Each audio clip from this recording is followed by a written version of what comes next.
कहानी की शुरुआत 5000 साल पहले दिखाते हुए होती है, जहाँ पे हम एक जालिम राजा को हुकूमत करते हुए देखते हैं। एक वो भी वक्त था जब ये शहर आजाद हुआ करता था, लेकिन अब इस जालिम राजा ने यहाँ के लोगों को अपना गुलाम बना लिया है। ये राजा यहाँ के सभी लोगों से जमीन की खुदवाई करवा रहा होता है। असल में इसको एक ऐसे मटेरियल की तलाश थी, एक ऐसी चीज की तलाश थी जो इसको जादुई ताकतें दे सकती थी, और इस वजह से ये पहले से ज्यादा ताकतवर हो जाता और इस शहर पे नहीं बल्कि पूरी दुनिया में ही हुकूमत कर सकता था। बेसिकली इस मटेरियल का नाम एटर्नियम है, जिसकी मदद से ये एक ऐसा ताज बना लेगा जिससे ये अपने अंदर सुपर हीरो वाली पावर्स को हासिल कर सकता है। यहाँ पे मामूल के मुताबिक मजदूर खुदाई कर रहे होते हैं और उसी दौरान एक मजदूर को वो एटर्नियम पत्थर मिल जाता है, जिसको वो जालिम राजा हासिल कर लेता है और बहुत जल्द ही अपना वो ताज भी बना लेता है, जिसको पहनने से उसे बहुत सी ताकतें मिलने वाली हैं। इसी बीच में हम एक छोटे लड़के को भी देखते हैं जो कि उस जालिम राजा के खिलाफ खड़ा हो जाता है। वो गाँव वालों को समझाता है कि हमें इस जुल्म से बचना चाहिए, हमें उसके आगे नहीं झुकना चाहिए। लेकिन जब जालिम राजा को पता चलता है कि ये तो मेरे खिलाफ खड़ा हो रहा है, तो वो उसे मारने का हुक्म दे देता है। और जैसे ही उसको मारा जा रहा होता है तो वो लड़का एकदम से गायब हो जाता है और एक ऐसी जगह पे आ जाता है जहाँ पे बहुत से देवता बैठे हुए थे। ये 6 गॉड्स या देवता इस बच्चे को कहते हैं कि तुमने हिम्मत की, हमें बहुत अच्छा लगा, इसलिए हम तुम्हें एक ऐसी पावर देने जा रहे हैं जिससे तुम एक लफ्ज शज़ाम बोलोगे तो तुम्हारे अंदर हम सब की पावर्स आ जाएंगी और तुम इतने ताकतवर बन जाओगे कि तुम आराम से उस जालिम राजा को हरा सकते हो। ये छोटा लड़का करता भी ऐसे है, वो शज़ाम बोलता है और बहुत ज्यादा पावरफुल बन जाता है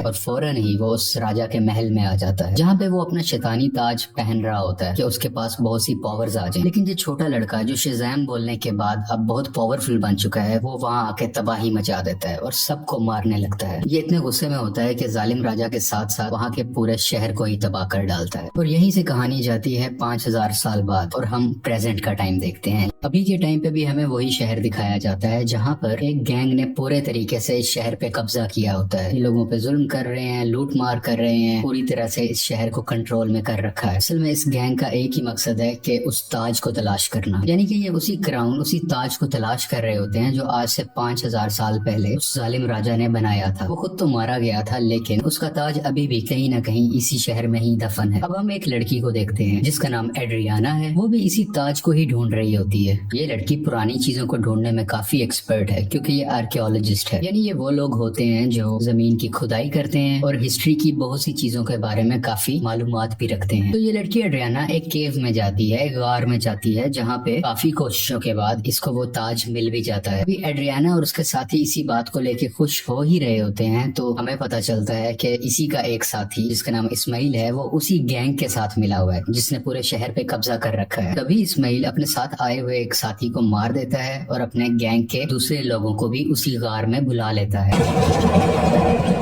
सब लोग इसकी तरफ गन पॉइंट करते हैं और उसे कहते हैं कि एड्रियाना, हमें तुम वो ताज दे दो। तभी ये लड़की नीचे देखती है और वहाँ पे कुछ वर्ड्स लिखे होते हैं। जब ये उसे पढ़ती है तो इसके मुंह से निकल जाता है शज़ाम। ये लफ्ज बोलते ही वहाँ पे ब्लैक एडम आ जाता है और वहाँ पे आए हुए सब गुंडों को मारने लगता है। इतना मारता है कि वहाँ पे कोई भी नहीं बच पाता। जबकि रही बात इस्माइल की, जो गुंडों के साथ मिला हुआ था, वो वहाँ पे मरने का नाटक करता है, इसलिए उसकी जान यहाँ पे बच जाती है। क्योंकि एड्रियाना ने ब्लैक एडम को जिंदा किया होता है, दोबारा से जगाया होता है, वो उसको कुछ भी नहीं कहता। अभी ब्लैक एडम वहीं पर होता है कि गैंग के कुछ और लोग आ जाते हैं और उस पर एक स्पेशल वेपन से अटैक करते हैं। ये वेपन उसी एटर्नियम मटेरियल से बना होता है जिसकी मदद से वो ताज भी बना था। और जैसे ही ये मिसाइल ब्लैक एडम को लगता है तो उसे वाकई ही दर्द महसूस होती है। ब्लैक एडम उस मारने वाले गुंडे की तो जान ले लेता है, लेकिन उस रॉकेट या उस छोटे से मिसाइल के लगने की वजह से खुद भी बेहोश हो जाता है। तो हमें यहाँ पे ये पता चलता है कि एटर्नियम ऐसा मटेरियल है जो ब्लैक एडम की कमजोरी है और इसी मटेरियल से ब्लैक एडम को मारा भी जा सकता है। तो ये देखते हुए एड्रियाना काफी परेशान हो जाती है और वो ब्लैक एडम को अपने घर ले जाती है। जैसे ही ब्लैक एडम को होश आता है तो वो यहाँ पे एड्रियाना के बेटे से मिलता है। ये बच्चा ब्लैक एडम को कहता है कि आप 5000 साल से उस गार के अंदर बंद थे, अब क्योंकि हमारा शहर गुलामी बसर कर रहा है, वो गैंग हमें जीने नहीं दे रहा, तो आप हमारे लिए एक मसीहा बन के आए हो, आप ही हमारे शहर को उस गैंग से बचाओगे। ब्लैक एडम को यहाँ पे कोई फर्क नहीं पड़ता। वो कहता है कि आज से 5000 साल पहले ये मेरा शहर हुआ करता था, अब यहाँ पे सब कुछ बदल चुका है, तो इस शहर को बचाने के लिए मैं रिस्पॉन्सिबल नहीं हूँ। मुझे इस शहर और यहाँ के लोगों से कोई मतलब मतलब नहीं है। और ये बात कहते ही वो घर से बाहर आ जाता है और शहर में फिरने लगता है और शहर को देखने लगता है। इसके बाद हम एक फीमेल लीडर को देखते हैं जिसका काम इस दुनिया में आने वाले सुपर हीरो और सुपर विलन्स को रोकना होता है। दुनिया में ऐसे हालात रखने होते हैं जिसकी वजह से आम लोगों को कोई मुश्किल ना आए और हमारी जमीन को भी कोई खतरा ना हो। वो यहाँ पे एक सुपर हीरो हॉकमैन से बात कर रही होती है। कहती है कि ब्लैक एडम अब वापस आ चुका है और उसे अगर रोका ना गया वो पहले की तरह इस बार भी बहुत ज्यादा तबाही मचा सकता है, और वो अगर पागल हो गया, वो गुस्से में आ गया, तो उसको रोकना लगभग नामुमकिन है। हॉकमैन इस चीज के लिए राजी हो जाते हैं और अपनी टीम इकट्ठी करते हैं जिसमें और भी बहुत से सुपर हीरोज शामिल होते हैं और सब मिलकर ब्लैक एडम को पकड़ने के लिए निकल जाते हैं। दूसरी तरफ उस गैंग के कुछ लोग एड्रियाना के घर पहुंच जाते हैं क्योंकि उन्हें पता था वो ताज अभी भी उसी के पास है, तो वो ताज लेने ही गए थे। और जैसे ही वो लोग एड्रियाना की फैमिली पे हमला करने वाले होते हैं तो ब्लैक एडम्स वहाँ पे उनको बचाता है और उस गैंग के लोगों को एक बार फिर से मार डालता है। और बचे हुए कुछ लोगों से ये अभी फाइट कर ही रहा होता है। तभी उसी वक्त हॉकमैन की बनाई हुई टीम वहाँ पे आ जाती है और ये सब मिलके ब्लैक एडम से लड़ाई करने लगते हैं। लेकिन अभी भी ब्लैक एडम इन पर भारी था। वो गैंग के लोग और जस्टिस सोसाइटी की टीम दोनों मिलके भी इसका कुछ नहीं बिगाड़ पा रहे थे और आखिरकार ब्लैक एडम वहाँ से चला जाता है। ये जस्टिस सोसाइटी की टीम जो कि हॉकमैन की बनाई हुई टीम है, वो एड्रियाना के पास आते हैं और उसे मदद मांगते हैं कि तुम हमारी हेल्प करो उसको पकड़ने में। लेकिन एड्रियाना उन्हें कहती है कि तुम तब कहाँ थे जब हम पे ये जुल्म हो रहे थे, तुम लोगों को तो मैंने पहले कभी नहीं देखा। एक ब्लैक एडम ही है जिसने हमें बचाया, जब मैं मरने वाली थी तो उसी ने ही मुझे बचाया था। जस्टिस सोसाइटी के लोग कहते हैं जिसको तुम समझ रही हो कि वो तुम्हारी हिफाजत कर रहा है वो बहुत खतरनाक है। आज से 5000 साल पहले भी उसने हमारे इसी शहर को पूरे तरीके से तबाह कर दिया था। और बिल आखिर ये लोग एड्रियाना को राजी कर लेते हैं और इसीलिए एड्रियाना इन सबको ब्लैक एडम के पास ले जाती है ताकि सब लोग बैठ के आपस में बात कर सके, ताकि वो दोनों एक दूसरे की बातों को समझ सके और इनकी आपस की लड़ाई आपस में खत्म हो जाए। तभी दूसरी तरफ इस्माइल जो कि एड्रियाना का साथी था वो उसके घर में एंटर हो जाता है ताकि वो ताज वहाँ से ढूंढ सके और उसका इस्तेमाल अपने लिए कर सके। लेकिन जब उसे वो ताज नहीं मिलता तो वो गुस्से में एड्रियाना के बेटे को उठा के अपने साथ ही ले जाता है। यहाँ काफी चालाकी से इसका बेटा अपनी मदर यानी एड्रियाना को फोन कर देता है और सब कुछ बता देता है कि मुझे किडनैप कर लिया गया है, मुझे इस्माइल ने ही किडनैप किया है। ये सुन के ये काफी परेशान हो जाती है, इसलिए ये जस्टिस सोसाइटी और ब्लैक एडम से हेल्प मांगती है, मेरे बेटे को वापस लाने में मेरी मदद करो। और ये दोनों राजी भी हो जाते हैं और मिलकर उसके बेटे को ढूंढने लगते हैं। यहीं पर हॉकमैन उस गैंग के 2 आदमियों को पकड़ लेता है और मार के पूछने पे उसे पता चलता है कि इस्माइल कहाँ पे है। इस्माइल ने उसके बेटे को एक खुफिया जगह में रखा है जो कि एक रेगिस्तान में है। और जब ये सब यानी ब्लैक एडम और जस्टिस सोसाइटी उस जगह पर पहुंचते हैं तो देखते हैं कि इस्माइल ने उसके बेटे पे गन पॉइंट की हुई है। और यहाँ पे इस्माइल एक राज बताता है कि वो गैंग जो पूरे शहर में तबाही मचा रहा है उसका लीडर मैं ही हूँ और ये सब गुंडे मेरे लिए ही काम करते हैं। इसलिए वो एड्रियाना को कहता है कि अगर तुम्हें अपने बेटे की जान बचानी है तो मुझे वो ताज दे दो। तो ये परेशान माँ उसको वो ताज दे देती है ताकि उसके बेटे की जान बच सके। लेकिन इसके बावजूद भी वो उस बच्चे पे गोली चला देता है और जैसे ही ब्लैक एडम ये देखता है तो वो तेज स्पीड से उड़ता हुआ उसके आगे आकर उस बच्चे की जान बचा लेता है और यहाँ पे इस्माइल को अपनी लाइटनिंग से जला के मुकम्मल तरीके से खत्म कर डालता है। यहाँ पे ब्लैक एडम भी हॉकमैन से मिलता है और उसको एक बहुत बड़ा राज बताता है कि आज से 5000 साल पहले वो लड़का जिसने उस जालिम राजा के खिलाफ आवाज उठाई थी वो मैं नहीं था बल्कि वो मेरा बेटा था। और जब जालिम राजा मेरे बेटे को मार रहा था तो वो उसी वक्त वहीं से गायब हो गया था। इस चीज को देखते हुए जालिम राजा को बहुत गुस्सा आया क्योंकि अब वो मेरे बेटे को तो ढूंढ नहीं पा रहा था, तो उसने मुझे मेरे घर वालों को पकड़ लिया और हमें बहुत मारा पीटा। हमें इतने बुरे तरीके से मारा गया कि शायद कुछ जानवरों पे भी ऐसा सलूक नहीं करता। देखते ही देखते मेरी वाइफ वहीं पर मारी गई और मैं भी तकरीबन मरने ही वाला था। तभी मेरा बेटा मेरे पास वापस आ गया जिसके पास बहुत सी शक्तियां थी, बहुत सी पावर्स थी और उसने अपनी सारी पावर्स मुझे दे दी, यानी कि अब सारी पावर्स मेरे अंदर आ चुकी थी। अभी हम दोनों बात कर ही रहे थे तभी जालिम राजा के लोगों ने एक बार फिर से हम पे हमला कर दिया। वहाँ पे मैं तो बच गया क्योंकि मेरे पास बहुत सी पावर्स थी, लेकिन मेरा बेटा मेरी आंखों के सामने ही मारा गया। अपने बेटे को मरता हुआ देख के मैं आग बगोला हो गया, यानी मुझे बहुत गुस्सा आ गया और मैंने जालिम राजा और उसके लोगों को तो मार दिया, लेकिन वो पावर्स, वो शक्तियां मेरे काबू में नहीं रही। मैं उन्हें कंट्रोल ही नहीं कर सका और देखते ही देखते ये पूरा शहर मेरे ना चाहते हुए तबाह हो गया।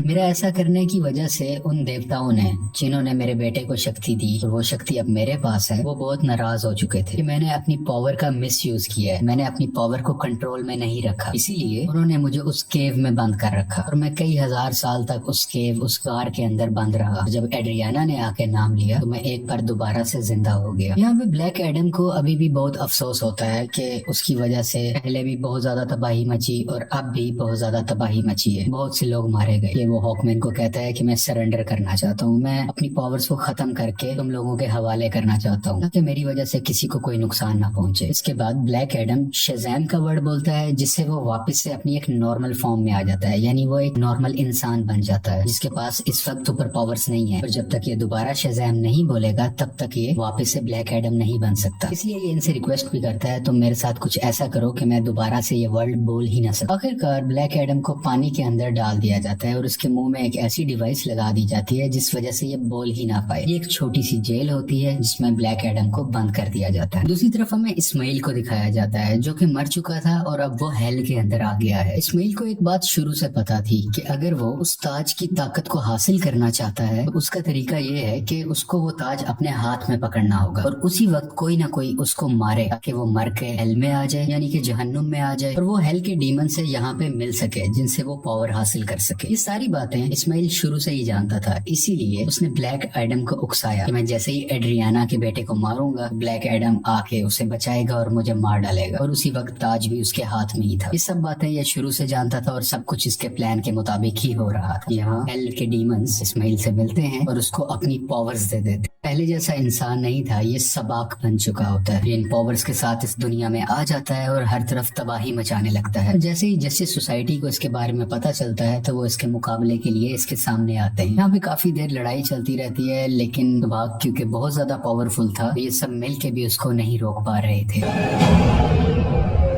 किसी जस्टिस सोसाइटी के एक और टीम मेंबर जिनका नाम डॉक्टर फेट है, वो अपनी मल्टीपल फॉर्म्स में आते हैं, मुख्तलिफ पावर्स का इस्तेमाल करते हुए सबाक को मारने की कोशिश करते हैं, लेकिन फिर भी कामयाब नहीं होते। और बहुत जल्द ये सब समझ जाते हैं कि सबाक को ब्लैक एडम के अलावा और कोई नहीं हरा सकता। इसलिए वो यहाँ पे टेलीपैथी के जरिए ब्लैक एडम से बात करने लगते हैं, को बताते हैं कि हमें तुम्हारी हेल्प की जरूरत है। और ये लोग यहीं से उसकी काफी हेल्प भी करते हैं ताकि वो खुद को आजाद करवा सके। वहाँ से निकलते ही वहाँ के कुछ सोल्जर्स को मारता है, पानी से बाहर आता है और बाहर आते ही सीधा शज़ैम बोलता है, जिसकी वजह से उसको ब्लैक एडम्स की पावर मिल जाती है और बगैर वक्त ज़ाया किए सबाक के पास जाने लगता है। दूसरी तरफ जस्टिस सोसाइटी के लोग अभी भी सबाक से लड़ रहे होते हैं और इसी दौरान उनका एक साथी डॉक्टर फेट वहीं पर अपनी जान से हाथ धो बैठते हैं, यानी कि मारे जाते हैं। हॉकमैन भी काफी ज्यादा सबाक से लड़ रहे होते हैं, लेकिन इनकी कोशिशें कुछ ज्यादा कामयाब नहीं होती। लेकिन अच्छा तो तब होता है कि उसी वक्त वहाँ पे ब्लैक एडम भी आ जाता है और अब ब्लैक एडम और सबाक की काफी लड़ाई होती है। ये फाइट काफी टक्कर की थी, लेकिन वक्त के साथ ऐसा लग रहा था कि सिर्फ ब्लैक एडम ही है जो सबाक को हरा सकता है। और कुछ ही देर के बाद ब्लैक एडम सबाक के सर को पकड़ के उसके 2 हिस्से कर डालता है और उसको मुकम्मल तरीके से फाड़ कर आखिरकार सबाक की जान ले लेता है। इसी वजह से सबाक की मौत हो जाती है और सब कुछ सुकून में आ जाता है, सब कुछ ठीक होने लगता है। शहर के लोग ब्लैक एडम को अपना मसीहा मानने लगते हैं। वो सब इस बात को मान लेते हैं कि ब्लैक एडम ने हमें और हमारे शहर को बचाया है। इसके बाद हम उसी लेडी को देखते हैं जिसने जस्टिस सोसाइटी की टीम को बनाया होता है ताकि वो ब्लैक एडम को रोक सके। वो यहाँ पे ब्लैक एडम को कहती है कि ठीक है, तुम्हें जो करना है वो करो, लेकिन तुम अपने इस शहर से ना निकलना। तुम इस शहर के लोगों के मसीहा बनो, उनका ख्याल रखो, गार्डियन बनो, मुझे उसे परवाह नहीं है, लेकिन अपने इस शहर से तुमने नहीं निकलना, क्योंकि अगर तुम इस शहर से बाहर आए तो तुम्हारे लिए अच्छा नहीं होगा। यहाँ पे ब्लैक एडम बैठा उसको देखता है और कहता है कि मुझ पे कोई हुक्म नहीं चला सकता और उसका जब भी कुछ भी करने को दिल करेगा वो अपनी ही मर्जी करेगा। लेकिन तभी वो लेडी बोलती है, हाँ शायद तुम ठीक कह रहे हो, तुम्हें इस दुनिया में रहने वाला तो शायद कोई नहीं रोक सकता, लेकिन मैं किसी ऐसे को जानती हूँ जो हमारी दुनिया से नहीं है। और ब्लैक एडम को गुस्सा आता है और वो स्क्रीन को ही तोड़ देता है जिससे वो लेडी बात कर रही थी। स्क्रीन के टूटने से हर तरफ धुआं ही धुआं होने लगता है और तभी उस धुएं से बाहर आता है सुपरमैन और वो ब्लैक एडम को कहता है कि हमें शायद बैठ के बात करनी चाहिए। और यहाँ पे सुपरमैन के ये कहते ही इस मूवी की कहानी यहीं पे खत्म हो जाती है।